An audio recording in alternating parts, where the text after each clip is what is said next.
एक समय की बात है। एक छोटे से गांव में एक राजा था जिसका नाम विक्रमादित्य था। उसका राज्य बहुत समृद्ध और सुखद था।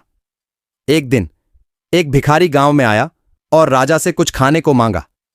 राजा ने उसे खाना दिया और उसने उस रात को उसके महल में गुजारी। रात भर उनकी बातें सुनते हुए भिखारी को राजा की जीत और समृद्धि पर विश्वास हो गया। सुबह होते ही भिखारी ने राजा को शुक्रिया अदा किया और कहा, राजा, आपके राज्य में इतना सुख है, लेकिन क्या आप कभी अपनी प्रजा के बेचारे हालात पर विचार किया है? राजा को यह सुन के अफसोस हुआ और उसने भिखारी से कहा, तुमने सही कहा, मुझे अपनी प्रजा की स्थिति का पता लगाना चाहिए। उसके बाद राजा ने 1 साल तक अपने राज्य के हर कोने में घूम कर देखा और उसने देखा कि असलियत में पेज के अंतिम हालात थे। उन्होंने फिर से अपने राज्य की व्यवस्था में सुधार और लोगों की मदद की।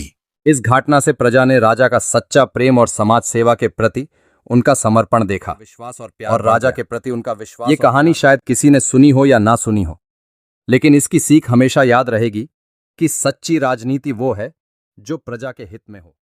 दोस्तों, इस कहानी का दूसरा भाग देखने के लिए चैनल को सब्सक्राइब करें और बेल आइकन को दबाएं और लाइक कमेंट जरूर करें।